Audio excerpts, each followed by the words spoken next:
I remember Googling veterinary opportunities to donate time, essentially, and this popped up. There's like this, the last great race, Alaskan sled dog race. It's 1,000 miles. There's so many different checkpoints that run through there, and just the idea of going to a different location, putting myself, as Rob Trimble says, becoming comfortable being uncomfortable. Hey everyone, I'm your host, Courtney Post, and this is Let's Vet Together by Suvetto, a show where we'll be highlighting stories of growth, ownership, and well-being in the veterinary industry and having real conversations about how we can make veterinary medicine better for everyone. If this is your first time listening, welcome. We're glad you're here. If you've already been a part of our community, make sure to follow us on whatever platform you're listening from and give us a review. We'd love to know how we're doing. We really appreciate you for coming back.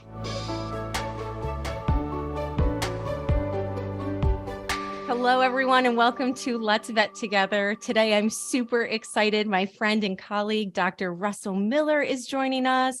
We are going to talk about a really amazing, life-changing childhood dream trip that Dr. Russell Miller is about to embark on. But before we do that, you know how we kick off this time together. Russ, can you share with us a local treat that you've brought with you? And then also introduce yourself a little bit. Tell us a little bit about yourself. Good morning. Thanks, Courtney, for letting me come on here. So my name is Russell Miller, and I am one of the owners of Bow Vets, Open Bow Vets here in Fort Worth, Texas. Been with Suvetto, going on for 4 years. I had the opportunity to do their first startup. You embody all things about Suvetto, our supporting veterinary ownership. Dr. Russ Miller opening our first and flagship Bow Vets, which stands for veterinary owned. And looking to expand. I mean, Russ is everything that Suvetto is about. So we're excited to have you on the Let's Vet Together podcast. Appreciate it very much. Thank you. So a little treat that I brought on the show today. So when I grew up in the Midwest, which was just in southern Indiana and Kentucky area, and bourbon is a very classic. There's a lot of distilleries in that area, but I came down to Texas. There's something I came across, and it was a bourbon with a name of course, who could not enjoy. It's called TX. Woo-hoo. So Texas whiskey. Texas whiskey is distilled out of Fort Worth, and always, drink responsibly and such.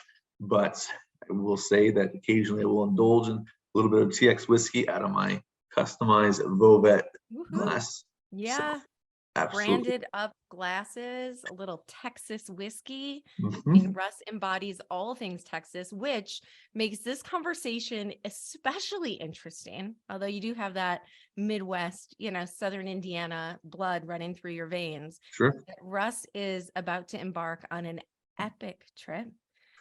Russ has been chosen and will be serving as one of the staff veterinarians for the Iditarod race, a sled dog race in Alaska.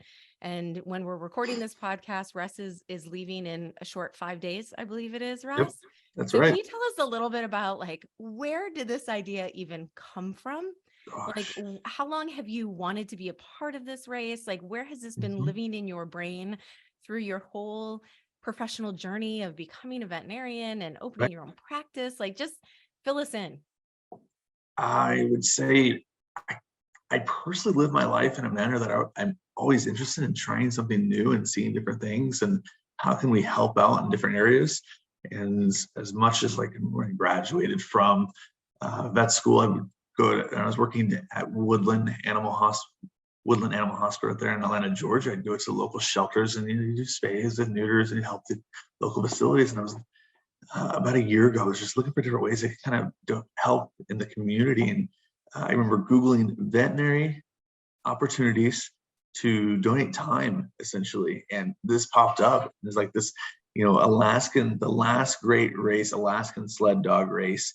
It's 1,000 miles. There's so many different checkpoints that run through there. And just the idea of going to a different location, putting myself, as Rob Trimble says, becoming comfortable being uncomfortable. That is myself. The Rob Trimble line, becoming uncomfortable with the comfortable with the uncomfortable.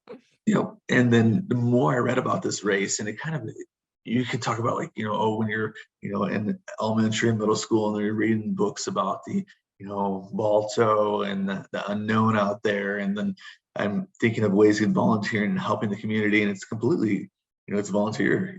You're going up there for 2 weeks. They have 50 veterinarians that are looking at all these dogs that are getting amazing care from EKGs, routine blood work, and every checkpoint along the way. There's a veterinarian there to do thorough physical exam, look at the findings, document, and ensure that these essentially these dogs, these animals, even pets, the mushers are so emotionally connected with these animals, are taken care of. Yeah, and they're So, athletes, right? This is oh, 100 miles a day, right? yeah, I did a yeah, little bit of Iditarod uh-huh, fact finding that it used to take, and this is like we see in a lot of professional sports over the years, they've become faster, more yep, efficient, yep, stronger. Where this race used to take 20 days. This is the 51st anniversary of the Iditarod this year, and mhm, I read that it's a 10-day long race where yep. these animals are tackling about 100 miles a day. Is that right, Russ? That's phenomenal. It's Absolutely crazy. phenomenal. It's so cool. So, So tell me about the process of applying for it. Like, how do you even become, and get chosen for this? Because I imagine a lot of people apply. It's funny. I actually was speaking to someone somewhat recently about you and this journey, mhm, and they're like, I've always wanted to do that. Another sure, veterinarian, they're like, I've known about that and I've wanted to do it as well. That's on my yep. bucket list. So you are not alone in your interest in doing this. This is kind of like the holy grail for adventure seeking, growth minded veterinarians. I think it kind of reflects back on just opportunities of life and how much you put yourself out there. There's like approximately 50 veterinarians and that are selected to be part of this program.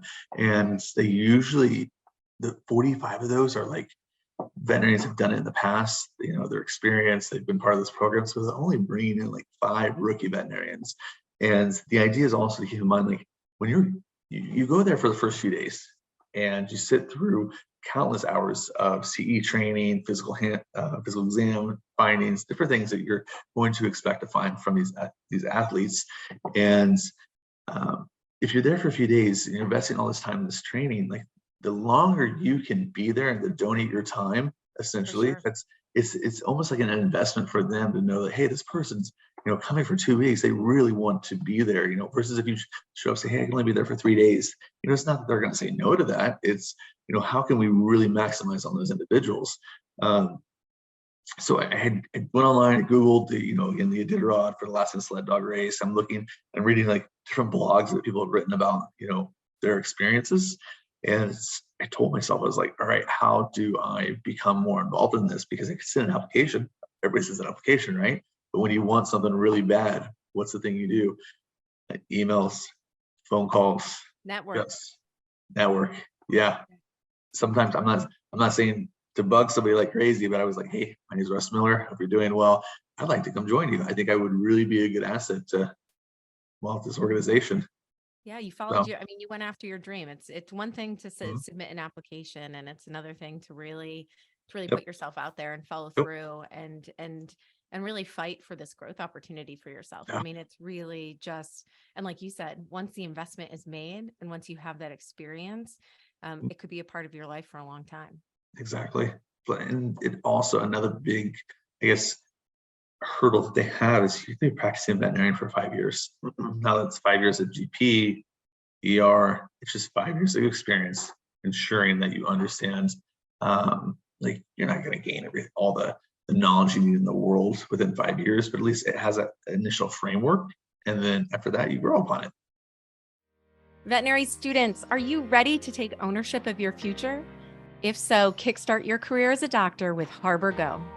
Go, or Graduation to Ownership, is an all-new veterinary business fellowship designed to fast-track your growth as a doctor and as a practice leader. Master your clinical skills and learn the intricacies of practice ownership in a 2-year experiential learning journey unlike any other. So whether you do it now or after you listen to this podcast, visit harbor.vet/go and get going toward the veterinary career of your dreams. So Russ, aside from the application, and obviously when Mhm. you get there, you're going to have a lot of orientation and education and Yep. training, and you're back and being a newbie, right? You're a phenomenal mentor Sure. and have extensive veterinary experience, both in ER and GP, and you love to develop people, but you're, kind of going back into the rookie seat that you're going to Mhm. be one of the new guys, you're going to be learning. But aside from the mental preparation of getting Yeah. back into that learning mindset, how do you physically prepare for this trip? You live in Oh, Texas, and not that my friends in Texas, I always check in on you all when you get some ice and some snow, but you are yeah. about Yeah. to leave to go to Alaska for 2 weeks. Yeah. And before we started recording, you were sharing with me being transported around in little prop planes from site to site. Like, just put me into the like preparation of gear, of Mhm. packing. What do they tell you to bring? Yep. So the head veterinarian, his name's Stu Nelson, and the head veterinarian actually sends out these periodic emails. Essentially, and with those emails, they're discussing these are the things that we recommend, whether it's the number of layers, the type of layers to wear, the type of shoes, his recommendations on what he prefers versus others. Um, After that, I took all those recommendations and I literally pulled up Cabela's website and was like, what's the best jacket you have? Okay, that looks like it'll stay pretty warm. Okay, next, what's the best pair of boots I have? These you guys have. So one section was like, make sure you have a sleeping bag. And I think it was like, make sure you have a sleeping bag, ideally that's able it's rated as like -20 degrees.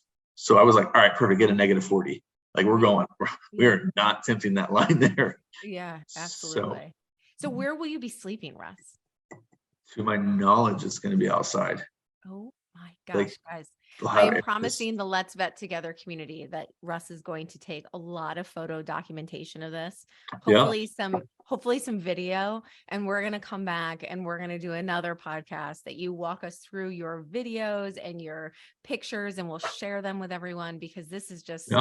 something that I can only really imagine, like, in, as like you said, that these images I've seen from reading a book or from Course. from watching a movie, and you're going to be living this Yeah. firsthand. It's It's really going to be, exciting. I really think it's going to be just an eye-opening experience. Yeah, See a different absolutely. world. Yeah, both professionally and personally, right? I mean, there's a lot of personal growth here too, not just professional. 100%. And like it's again becoming comfortable being uncomfortable for the past 2 weeks, because on average it takes about your body about 2 weeks to adjust to a colder temperature. And it's been in the 70s here. So I've got the dogs running around in their parkas, and at night I'm like slowly turning the AC down, just getting used to that temperature. The Actually, a dogs like great running. idea. The neighbor looks at me, he's like, what is that guy doing? I'm like, hey neighbor, yeah, that's my dog with the parka on and it's 70 degrees out. They run outside where it's warm, they come back in where the AC is running. But Yeah. just get used to it. And then asking myself, okay, what's the physical side of this? Is a lot of walking? Is this Mhm. a lot of standing outside and making sure that I'm taking care of my own personal health? So went to the gym, this past 2 months, going to the gym every single day. Yeah. Um, Whether that's, running on a treadmill or doing uh, 20, 30 minutes on a bicycle, all the way to lifting and stretching. And what I found is indirectly planning for this program there in Alaska, it's positively, it's positively impacting my own personal life there in the clinic. That's great. So That's great. I also see that you have chosen the cold weather winter beard. And that's for yes, those of you that are listening to us on audio, Russ is rocking a ready for Alaska beard, yep, which any way you can warm yourself is important. So, I agree. Which is interesting because when I walk in the exam rooms now with clients, I've never had a beard that to this extent by any means. And I walk in and they're like, oh, Dr. Miller, that's a little different. and Like, you say, I'm preparing for the Alaskan tundra. yeah, that's exactly it. I say, hey, I'm volunteering hours with the Alaskan Sled Dogs organization in about 2 weeks, and then they're like, "Wow, that's amazing!" And I was like, Amazing. "Yeah, it's completely an opportunity to give back to the community, right?" And they're like, "Okay, beard looks great, Dr. Miller." Yeah. So 2 weeks. Tell me what you have at least been communicated. Obviously, until you're there, you don't know. But what will your Yeah. typical day be like? So, how many dogs are there on a whole that run the race? And do they split you up that will you be taking care of the same group of dogs? Will you be spreading out and taking care of different dogs that need different needs? Or are you assigned like so many teams of dogs that then become your patients? How does that work, Russ? That's a great question. I know we're split up into individual groups. And when we get there, we'll find out more. We're asked to be very fluid. That's even if we have a specific group and we're at a certain checkpoint initially, they instruct us that there could be variability on where we'll be going and such. But beyond that, I really don't know. So where do you fly into on Monday? Anchorage. Anchorage. And then from Anchorage, that's where it kicks off. It kicks off in Anchorage, correct? Okay. Yep. And then where does it end? Where's the stopping point? Pause, please. This is how comfortable Russ is with the uncomfortable. He doesn't know where the end point is. And that's great because sometimes you don't in life, right? Yep. It is, you are there for the experience and you're going to be on the journey and you're going on this race. And where you end up is where you end up. You're going to follow the dogs. Pretty much. I just know that's it's going to know. But I'm pretty open with just going with the flow of it. We'll see what happens. Yeah, it's really exciting. All right. So before we wrap up, Russ, and again, we're promising to come back together and talk about this incredible experience after the fact. But what are your plans for personally documenting this? Like from a growth perspective, from a spiritual perspective, like, are you bringing a journal? Like, are you bringing a camera? I know your gear is very limited to what you can bring, but what are you bringing with yourself to kind of make sure that you experience this and bring it home with you? A big part of it for me, in our current everyday life, it's the phone's always on, email, text messages. And it's easy to just get bogged down by that. And I'm hoping to use this time period of, helping out a community and organization and just donating the time and the skills with them. But I'm hoping to use this as a means that like communication it's very minimal. It's that area as a whole. I'm hoping to just use this to kind of reconnect of what's important to myself, as well as like myself, my family, but what are the goals I'd like to accomplish, whether they're personal, like my own, like working out, or is it like family wise, or just like if I do another clinic and such one day, like just identify those and what are the big things that mean the most. Because I think there was a conversation that we had before this that is just kind of like discussing like the other day. I like blinked and I was like, holy cow, 32 turning 33. Is this the right path? Am I helping enough people? Right. Yeah. Connecting with nature and disconnecting from technology and the day-to-day has an amazing ability to spark this introspective, time and fresh air. It really stimulates the mind and the soul. So I am so excited to talk to you when you come back. I'm so excited to hear how, this experience impacted you. I cannot wait to see these pictures and videos. Please take some, don't be attached to it. Take them in your mind, but capture some of it. Let us all feel a little bit of it, because this is a really exciting time. When I was a kid, I actually used to, one of my like 4th grade goals was to be in the Iditarod. I'm pretty sure I like wrote a book about it at some point. Maybe I'll try to have my mom find that before our next chat. But when you told me this, months ago, it's just been on my mind of you're honoring your commitment to serving and volunteering. But you're also living out, a dream and putting yourself out there and really going to experience something unknown. And I'm so excited for you, Russ. It's really exciting. I appreciate it. And I did wear my cold weather gear today for you and preparing for this. I'm like, well, let me put on my North Face vest, because this is, at least some fashion that you could bring to Alaska. So hopefully a vest underneath a jacket, from a Buffalo girl to a now Texas boy. Don't ever underestimate the power of layers on your core. Okay. 100%. Thank you, Courtney. Well, thanks so much, Russ. It was awesome chatting with you today. Hopefully pack some of that TX whiskey with you so you can experience that in Alaska too. Which actually, that's a Share it with phenomenal your fellow. idea. Yeah, I could be, hey guys, this is a gift from Texas to you guys. Yeah, you'll become the popular friend of the veterinary group when everyone's 20 below zero at night with that whiskey. Thanks, Russ. This was so fun. Good luck. Thanks, Courtney. Appreciate it.